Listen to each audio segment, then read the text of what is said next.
Le agradezco mucho a la doctora Laurian Ximénez Fidi, jefa del Laboratorio de Genética Molecular de la UNAM, doctora por Harvard, que platique con nosotros esta tarde. Gracias, doctora, ¿cómo estás? ¿Qué tal, Manuel? Muy bien, gracias. Muy buenas tardes. Muy buenas tardes. Pues es un número que si, lo vemos así de golpe, da escalofríos, pero cuando convertimos esas 190,000 muertes en 190,000 mexicanos con nombre y apellido, pues adquiere otra dimensión, doctora. Muertes que en efecto, pudieron haberse evitado. Sí, claro, y quizás sean muchas más que esas las que pudieron haberse evitado. De acuerdo con las cifras oficiales, ayer estábamos sumando 209,338 muertes, pero con las cifras de exceso de mortalidad, las últimas que se dieron a conocer, que abarcan hasta la semana epidemiológica sexta de este año, que es el 13 de febrero, si tomamos en consideración esos datos, al día de ayer en México ya habían muerto 502,353 personas durante la pandemia, ¿no? Digo, por causas relacionadas a la pandemia me refiero, ¿no? Y de ellas por lo menos 354,000 son verdaderamente asociadas de forma directa con COVID-19. Entonces, cuando se dice se pudieron evitar 100,000 muertes, pues yo creo que tal vez se pudieron evitar muchas más de 100,000 muertes.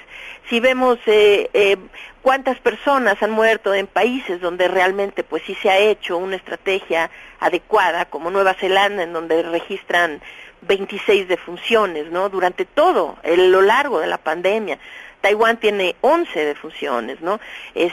Vietnam ahora subió un poco, pero tiene 35. Y digamos, si nos fuéramos a un país que es, pues, en términos de tamaño, ¿no? Japón, pues sí, ya suman 9,400 muertes y eso es demasiado, ¿no? Pero 9,400 no hay un punto de comparación con más de 500,000, ¿no? Queriendo decir que las cosas pudieron hacerse mucho mejor, desde luego, y eso hubiera salvado vidas. Ahora, creo que lo importante aquí es decir, no hay que olvidar lo que ha sucedido, desde luego, ¿no? Pero en este momento es muy importante saber que no estamos ni siquiera cerca de que este problema llegue a su fin. Todavía estamos sumidos en un problema, si se le puede llamar de esa manera, segundo capítulo de la pandemia. Ahora es el segundo capítulo que está mediado, desde luego, por la propagación de las variantes del virus. Entonces, dado eso, pues tenemos un panorama realmente con todo y que tenemos aquí las vacunas que pinta muy sombrío para las siguientes semanas y meses. Entonces, hay que enfocarnos mucho en eso, qué es lo que se puede hacer, y lamentablemente no se puede confiar en que el gobierno rectifique, ¿no? Si no lo ha hecho hasta ahora, ¿no? Que ya han pasado más de un año. ¿Qué se podría en ese sentido, doctora? Porque, a ver, el desastre ahí está y los números ahí están. Es durísimo, es tristísimo. Ya no hay mucho que hacer con respecto a lo que ya pasó, pero ¿qué sí se podría hacer distinto de aquí en adelante, considerando esto que nos dices, que no estamos cerca del final todavía? Muchas cosas que deben hacerse todavía. Primero, pues México necesita finalmente, en algún momento, sí empezar a hacer lo que el gobierno ha evadido, esa responsabilidad, que es realmente establecer estrategias adecuadas de contención de la propagación del virus. Es decir, detener la propagación del virus en las comunidades, ampliando la capacidad de pruebas diagnósticas y ampliando la capacidad de pruebas diagnósticas, rastreando contactos, aislando a los casos positivos, mandando mejores mensajes a la población, ¿no? Este afán por cuidar la imagen de los políticos y no la vida de los mexicanos, pues es lo que nos tiene sumidos en más de 500,000 de muertes. Entonces, es necesario que los mensajes, en lugar de estarle diciendo todo el tiempo mentiras a la población de vamos mejor, ya vamos de salida, aguanten una semana más, dándoles fecha de término cuando se sabe que no hay una fecha de caducidad de lo que estaba ocurriendo, es decir, muchos mejores mensajes, ¿no?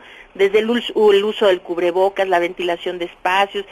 Hay muchas maneras de hacer que la población se cuide, y se concientice más de lo que está ocurriendo, ¿no? Entonces, pues hay que hacer todo eso y hay que hacer, desde luego, acelerar las campañas de vacunación, acelerarla mucho la campaña de vacunación, particularmente porque no tenemos medidas de contención epidemiológica, ¿no? En nuestro país, pues sí se necesita acelerar muchísimo la vacunación, establecer también hay que decirlo, que México no tiene ningún programa para la vigilancia y seguimiento de la propagación de las variantes del virus. Entonces vamos a ciegas tanto en pruebas, no sabemos cuántos contagios hay ni dónde están, porque nunca se ha hecho suficientes pruebas diagnósticas en nuestro país, pero ahora tampoco sabemos cuáles son las variantes que circulan, qué prevalencia tienen y en qué regiones del país están. Y hay un asunto de confianza también, ¿no, doctora? Un asunto de confianza rota con quien informa o malinforma o confunde todas las tardes, noches, porque sigue recayendo en él, en Hugo López-Gatell, el proceso informativo de la vacunación. Él mismo hablaba de que los medios confunden con desinformación, lo decía apenas la semana pasada, cuando él ha sido, por decirlo menos, errático y contradictorio en su propio manejo de la información, pero es la misma voz la que sigue, digamos, llevando el mando, es la misma voz que pues parece cada vez es menos escuchada por la población y no sé si incluso el que sea menos escuchada es un asunto positivo a estas alturas, después de lo que hemos visto que ha ocurrido. Pues sin duda es muy negativo que la comunicación que viene de las autoridades federales de nuestro país sea efectivamente tan errática, tan poco congruente y de repente, bueno, inclusive carente absolutamente de cualquier tipo de veracidad, ¿no? O sea, cuando se nos ha dicho infinitas veces que ya aplanamos la curva, que vamos de salida, y esto pues es una mentira, ¿no?, que se hace a la población.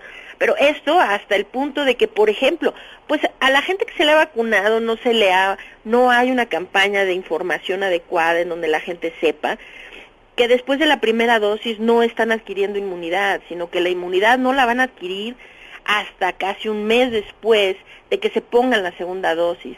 Mucha gente está bajando la guardia e infectándose después de recibir la primera dosis. Estas personas pueden infectar después de la primera dosis. Si usted se descuida, usted puede enfermar y morirse de COVID. O sea, pero es información que el gobierno no da. Entonces, sí, es increíblemente lamentable. Es decir, no sé decir que es mejor que la gente ya no le haga caso a López-Gatell.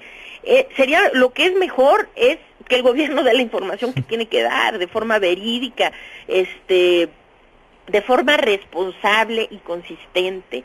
Esto es lo que necesitamos con urgencia, ¿verdad?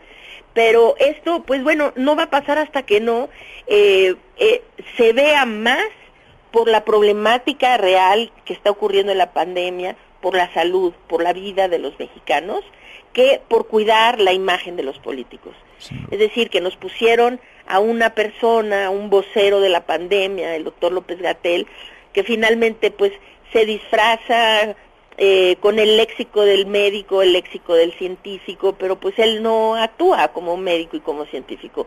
Él está siempre actuando como un político más, ¿no? Entonces, pues sí, esto es terrible. Lo mejor sería que nos dieran la información como debe ser, ¿no? Pues sí. Ahora, a falta de eso, pues sí, habemos muchos grupos que estamos tratando de hacer un esfuerzo realmente grande por informar adecuadamente a la población, con grupos de científicos coordinados.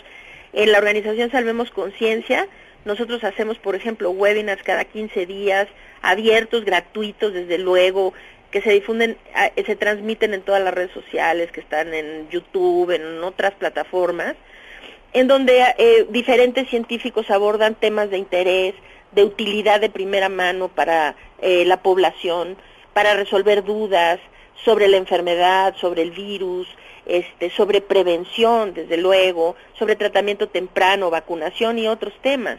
Entonces, pues sí, somos Salvemos Conciencia, sé que hay otro par de organizaciones, por lo menos o más, ¿no?, que procuran lo mismo. Entonces, pues la gente, lamentablemente, pues esta información debería venir de nuestro gobierno. Pues sí. Tristemente, pues no ha sido así. No está llegando, doctora. Me imagino que estará ya en ciernes una próxima edición o un volumen 2 de Un daño irreparable, la criminal gestión de la pandemia en México, el libro que escribiste, que publicaste hace algunos meses, pero con el correr de los días, de las semanas y de la pandemia y ahora la vacunación, pues me imagino que va a ser necesario y hay material suficiente para actualizarlo y para sacar un nuevo volumen. Así es, bueno, no han habido pláticas con la editorial de producir una segunda vamos a decir, un segundo libro que le dé seguimiento al primero, pero pues sí me estoy preparando para ello. Creo que todo lo que ha pasado o le ha pasado a nuestro país durante la pandemia debe quedar documentado y debe quedar asentado ahí para que en el futuro los mismos errores que se están cometiendo ahorita no se repitan, ¿no? Porque material Entonces, hay pues de sí, sobra. me estoy preparando para ello, Sí. a ver si podemos producir entonces el segundo Pues, el segundo capítulo del libro. Doctora, Sí. estamos como siempre platicando contigo y sí, material hay y de sobra. Gracias, como siempre, gusto en saludarte. Al contrario, muchísimo gusto. Saludos a todo el auditorio. Gracias.